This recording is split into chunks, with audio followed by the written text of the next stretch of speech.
Kalau mereka tidak percaya itu udah usah bingung gitu ya, Tuhan bilang. Pokoknya kamu sampein, kalau mereka percaya ya puji Tuhan, kalau tidak percaya tidak apa-apa. Keputusan ada di tangan masing-masing gitu ya. Keputusan ada di tangan orang-orang yang mendengarkan kesaksian. Jadi ketika itu saya terus diajak jalan sama Tuhan, dan di situ seperti ada persimpangan gitu ya, jadi ke kiri dan ke kanan. Di situ bentuknya seperti sel-sel, jadi satu sel itu diisi satu orang, dan ada iblis-iblis juga di situ. Dan iblis-iblis di situ tuh ketawa gitu, kesenangan gitu. Dan di situ tuh banyak yang jerit-jerit, banyak yang nangis, banyak yang nggak tahan gitu ya akan siksaan yang ada gitu.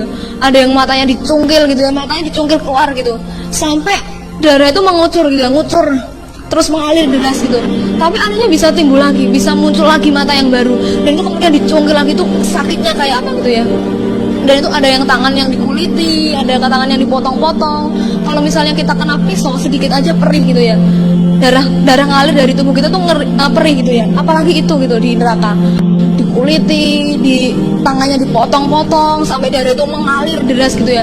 Dan kaki dipotong-potong sampai darah itu mengalir deras, lidahnya dipotong-potong, dan itu tidak ada henti-hentinya gitu loh. Ketika lidah itu dipotong, darah mengalir keluar, dan itu kemudian timbul lagi, lidahnya muncul lagi normal seperti kembali, seperti sedia kala gitu ya.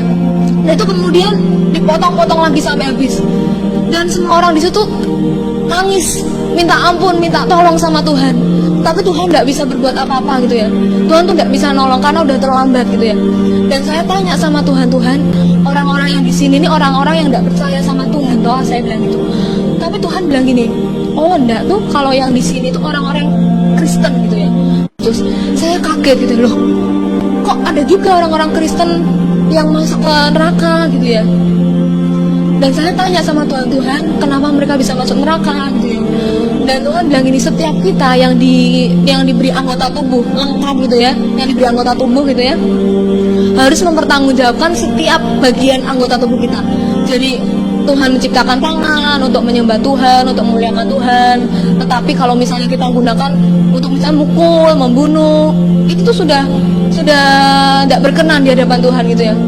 Pokoknya setiap apa yang kita perbuat itu Tuhan ngerti. Mungkin mata buat memandang hal yang baik, buat menuntun kita untuk pergi ke tempat-tempat yang baik, untuk pergi ke gereja. Tapi matanya digunakan untuk misalnya menonton video porno, baca buku-buku yang tidak benar. Itu nanti Tuhan tahu gitu ya. Setiap kita mempertanggungjawabkan perbuatan kita gitu ya. Ada yang lidahnya dipotong-potong, itu mulut kan untuk memuji Tuhan, untuk menyembah Tuhan. Tetapi mungkin ada di antara kita yang buat ngumpahin orang, buat ngutuk orang, buat mungkin ngomel, menggerutu gitu ya. Dan itu semua Tuhan tidak senang gitu, Tuhan tidak berkenan di hadapan Tuhan. Jadi setiap apa yang kita perbuat dengan anggota tubuh kita, walaupun mungkin kita di tempat yang paling terpencil sekalipun gitu ya, mungkin orang-orang tidak ngerti, tetapi terus ngerti gitu ya. Dan ketika itu saya diajak jalan terus masuk sama Tuhan. Dan kalau darah mota itu dindingnya itu juga sama gitu ya, jadi dindingnya itu kayak ingus gitu ya, kayak umbel gitu ya, jadi lengket-lengket gitu ya. Dan baunya minta ampun ya, bau busuknya minta ampun ya.